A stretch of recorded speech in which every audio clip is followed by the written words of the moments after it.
Hola queridas amigas y amigos artenautas, bienvenidos a un nuevo capítulo de El Auriga del Arte, bienvenidos a Florencia, una de las ciudades más bellas del mundo, para mí la más hermosa de todas y sin duda el lugar al que hay que venir si os interesa y os gusta el arte del Renacimiento. Hoy hemos venido a ver una obra muy importante del primer Renacimiento, es decir, del 400. Se trata de la fachada de la iglesia de Santa Maria Novella. Santa Maria Novella es una iglesia medieval que se construyó a finales del siglo XIII, pero que fue remodelada en el siglo XV. Hoy, de momento, vamos a ver solamente esta fachada, que es obra del genial arquitecto florentino Leon Battista Alberti. Si os interesa, seguid mirando. ¡Vamos allá!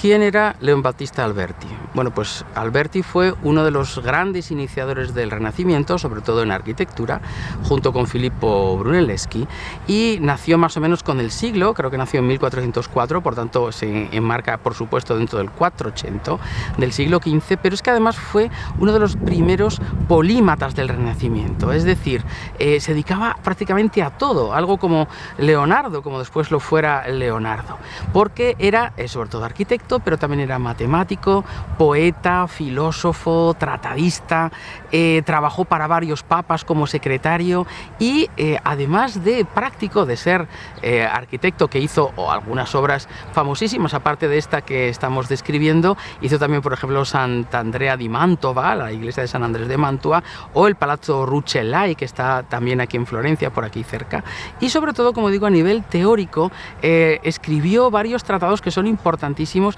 para la teoría del Renacimiento. Escribió uno de pintura, otro de escultura, que se llama de escultura o algo así, de estatua me parece, y otro que es de los más importantes llamado de Reaedificatoria, que está dedicado íntegramente a la arquitectura.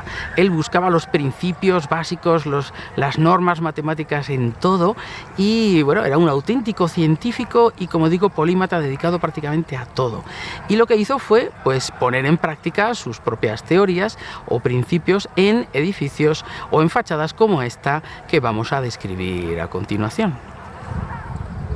Aquí tenemos pues esta elegantísima fachada diseñada por Leon Battista Alberti para cubrir la iglesia de los dominicos que existía con anterioridad. Si nos fijamos, por aquí a la derecha y en toda la parte baja de la iglesia podemos ver una serie de arcos apuntados con bicromía, es decir, con dovelas en dos colores, que esto es una tradición que existía en Florencia desde hace tiempo. Recordemos que la iglesia de San Miniato al Monte, en lo alto de esta ciudad, también tiene esa bicromía, ya por tanto desde la época románica.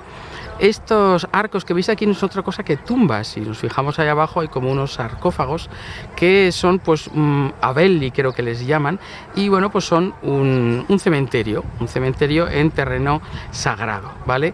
Todo ello con esos arcos apuntados que continúan, si nos fijamos, por toda la fachada. Pues bien, Alberti tenía unos condicionantes, unas cosas que él no podía modificar, y una de ellas eran estos arcos apuntados.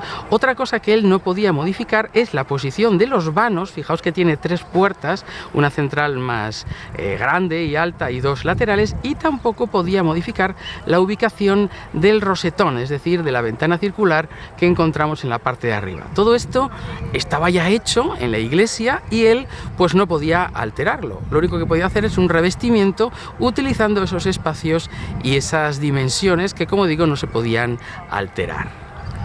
Bien, pues ¿qué hizo Leon Battista Alberti con esos elementos y esos condicionantes que él tenía? Pues fijaos, hizo realmente algo genial. No diseñó una, sino dos fachadas, dos cuerpos de fachada, el de abajo doble que el de arriba, es decir, hizo como un cuerpo de dimensión 2 y otro cuerpo superior de dimensión 1. Como digo, el de abajo es de doble anchura que el de arriba, como si fueran dos templos uno encima del otro.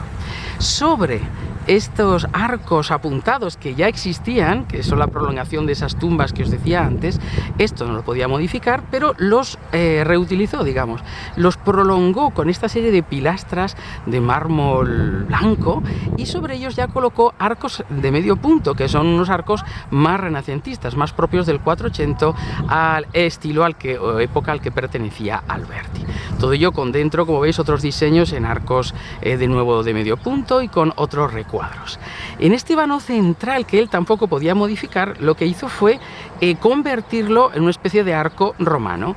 Es decir, el vano dintelado que tenemos aquí lo flanqueó de pilastras acanaladas y sobre estas pilastras colocó un arco de medio punto y a los lados unas columnas con mármol verde con sus capiteles corintios. Con esto crea, con este diseño, más los dos vanos laterales con sus gabletes y tal, de estilo un poquito más gótico, crea el cuerpo inferior. Este vano central tiene también un tímpano con una pintura al fresco que representa a Santo Domingo, el fundador de la Orden de los Dominicos, y sobre esto ya vemos otra serie de elementos horizontales que sirven de transición entre el cuerpo inferior y el cuerpo superior. Para empezar, fijaos todo este friso, que diréis, ¿qué es eso que aparece ahí representado? Pues lo que tenemos ahí no es otra cosa que también, con esa bicromía de los mármoles, una serie de velas hinchadas o infladas por el viento, que no es otra cosa que el emblema, el símbolo de la familia Rucellai, que es la familia, los mecenas, digamos, que le habían encargado la creación de esta fachada. Y bueno, esto es un símbolo como de riqueza o de triunfo. En italiano hay un proverbio, un dicho, que cuando algo va muy bien se dice que va a gonfie vele, es decir, viento en popa, diríamos nosotros, ¿no? Con las velas infladas por el viento. Sobre ese primer friso colocó un ático, como veis, de nuevo decorado con una serie de recuadros y también con otros diseños geométricos en esa misma taracea de mármol, y ya a partir de aquí encontramos el otro templo. Fijaos que es como si fuera un templo tetrástilo, es decir, con 4 columnas, en este caso 4 pilastras, con su frontón triangular, es decir, un puro templo clásico griego o romano. Pero bien, tenemos dos cuerpos y tenemos ese ático intermedio y ese frontón que lo cubre todo, pero quedaba muy feo. Un cuerpo de doble anchura que el otro, había que unirlos de alguna forma. ¿Y cómo los unió? Pues con esta creación genial que es totalmente original de Alberti y que luego seguiría imitadísima, que son estas volutas o aletones, como también se les llama, con esta forma curva ondulante, que sirven para cubrir las naves laterales, que tendría ahí su tejadillo inclinado, y a la vez para servir de transición entre el cuerpo inferior, como decíamos, de doble anchura, y el cuerpo superior. Así que crea un diseño mucho más integrado en estos dos cuerpos y de paso crea pues este bonito, precioso diseño geométrico, fijaos, con un sentido radial y con otros motivos vegetales, todo ello con los mármoles, creando pues algo realmente hermoso y a la vez práctico. Es precioso esto, señores, qué maravilla. Bueno, solo os tenía que contar alguna cosita más, como por ejemplo que tanta belleza, tanta armonía, parece esconder alguna imperfección, como lo que os decía antes.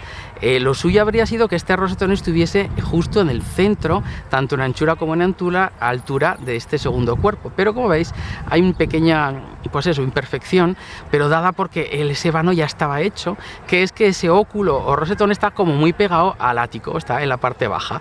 Como ya hemos dicho, no lo podía tocar, así que se tuvo que quedar de esa forma, pero bueno, ya si no os lo llego a decir no os habríais dado cuenta. Y en la parte superior, fijaos que todavía decora el tímpano de ese frontón con ese gran sol y con otros motivos geométricos y vegetales, y en el friso aparece el nombre del fundador, del mecenas, Johannes Oricellarius, ¿vale? O sea, Giovanni Rucellai, con la fecha de fundación de esta fachada, que como podéis ver es de 1470. Así que, señores, aquí tenemos toda la información que necesitamos.